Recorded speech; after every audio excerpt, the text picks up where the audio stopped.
جدير مديحي عالم العصر قائد وبدر ظلام الجهل للجهل طارد أرى مركبي نحوك طرف البلاغة الذي شأوه في درك وصفك جائد قدي مركبا حتما فيوضات ربنا إذا جف عقلي أو إن الفكر جائد. Maintenant, Ar-Rahim, Ar-Rahim, c'est un nom aussi qui a trait à la miséricorde comme Ar-Rahman. Et qui regroupe donc tous les noms, attributs, donc tous les attributs et actions, tous. Ar-Rahim les regroupe. Sauf que Ar-Rahim, donc comme c'est un ism fa'il, donc c'est un nom d'action, c'est un nom divin qui indique la miséricorde parfaite d'Allah subhanahu wa ta'ala, qui n'est mélangée d'aucune difficulté, peine ou punition. Donc il n'y a pas de trouble. Alors que Ar-Rahman contient la manifestation d'ordre de la majesté et la manifestation d'ordre de la beauté. Alors que Ar-Rahim ne contient que la manifestation d'ordre de la beauté. Voilà. C'est cette miséricorde-là qu'Allah subhanahu wa ta'ala dit que je le préserve à ceux qui croient et sont dans le droit chemin, voilà, voilà,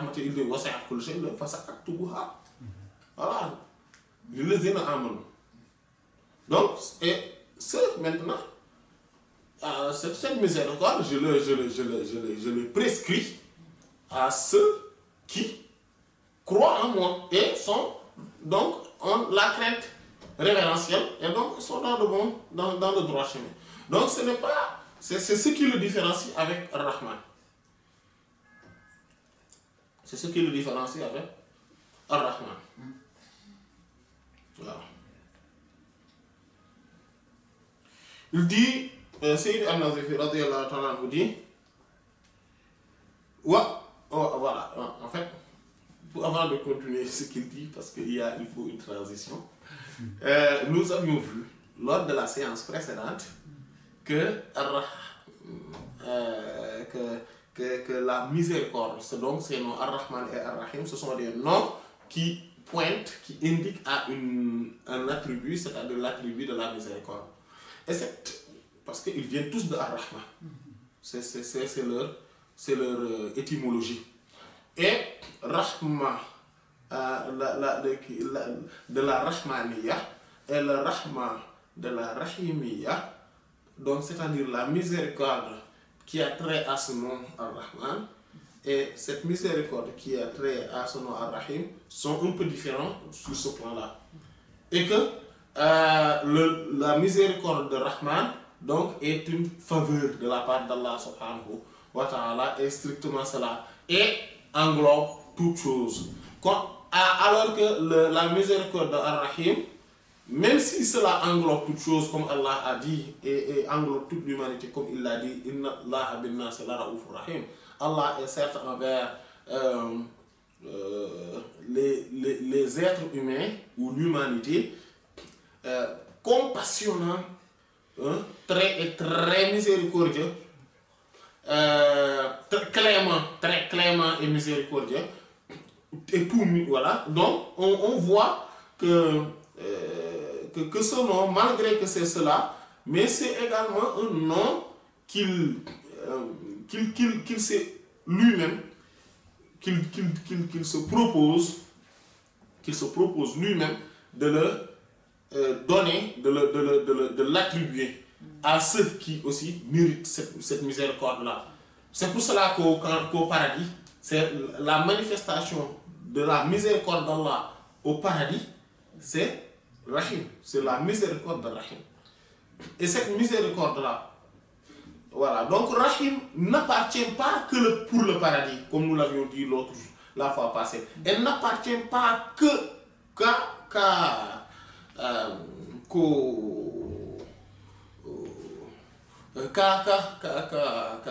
l'au-delà, comme nous l'avions dit aussi la fois passée.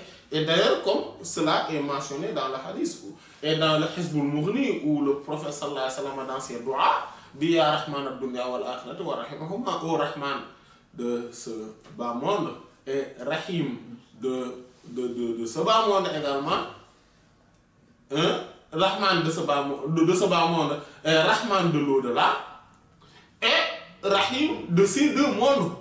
Donc, ce hadith rapporté par l'imam al-Hakim rahmatullah alayhi dans son Mustadrak, et donc qui est venu dans le Hizbul Mughni qu'on lit habituellement juste après avoir lu le Hizb al-Sayfi, et montre que le Rahman et Rahim sont pour les deux. Et nous avons fait une petite démonstration, un petit argumentaire là-dessus lors de la séance précédente. Walillahi alhamdu wal minna. Cependant, la manifestation, la façon dont il se manifeste, c'est ce qui fait que les noms sont différents.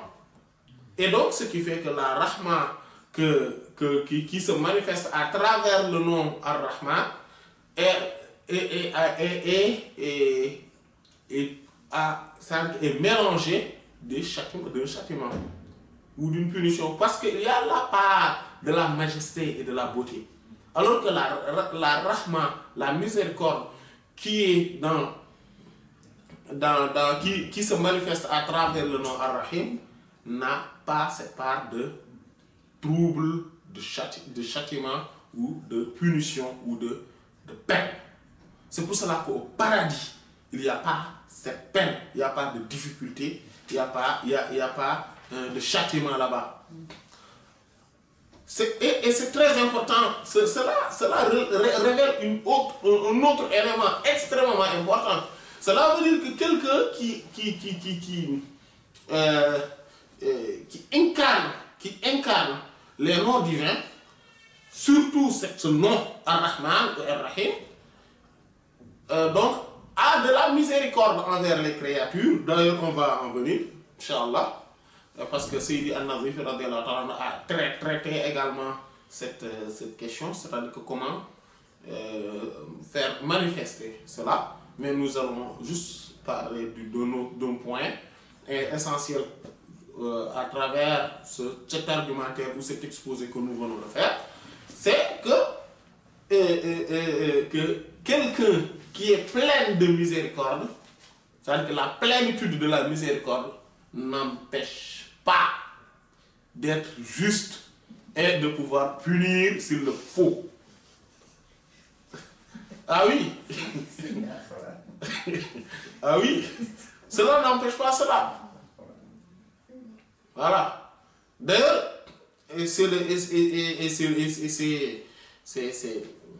parce que sinon, cela va devenir une faiblesse totale. Et ça, tous ceux qui gèrent, en tout cas, des entreprises, ou voilà, une entreprise, ou un pays, etc., savent cela. Voilà, qu'à un moment donné, il faut être très miséricordieux, manifester cette miséricorde. Mais la manifestation de cette miséricorde peut aussi se manifester par un châtiment, parce que qui aime bien, châtie bien. Voilà. Voilà, c'est pour ça que le prophète sallallahu alayhi wa sallam, étant le plus miséricordieux de tout le monde, malgré cela, mais il mettait en application les sentences. Voilà. Lui-même, il se préoccupait du sacrifice de ses moutons.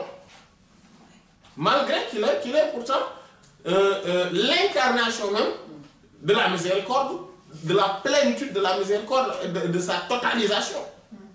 Sallallahu alayhi wa sallam. Et nous avions vu, lors de la séance précédente donc, que la miséricorde divine, dans le cœur, c'est-à-dire que dans le cœur, c'est cette compassion, cette pitié, voilà, cette sympathie, etc. Et ça, ce sentiment-là n'est pas un sentiment qui arrive à Allah subhanahu wa ta'ala. C'est pour cela que c'est mais l'effet que cela pourrait faire si c'était l'homme, c'est cet effet-là qui est possible pour Allah subhanahu wa ta'ala. Et donc c'est ce que Allah subhanahu wa ta'ala fait. Voilà, quand il est miséricordieux envers quelqu'un, il lui donne, il manifeste ses bienfaits, sa bienfaisance, ses faveurs, etc. envers cette personne-là. Et ce qu'il dit, il dit que wa amma ma'naha, quant à son sens, allazi, donc huwa riqat, qui est cette pitié, wa tahannun, cet amour qui vers la compassion, wa ta'atuf, donc c'est la compassion aussi, ou la sympathie. Ce sens-là, fa muhalun, c'est un sens qui est impossible fi haqqihi, concernant son éminence, c'est-à-dire son excellence, son droit, voilà, les droits de Allah ta'ala, exactement. ولله وفيض الكتم نورا أحاطكم ويسقيك أنوارا وعمت أماجد وأسراره تسري كليث لفرهد على روحك الأصفى وظلت مكائد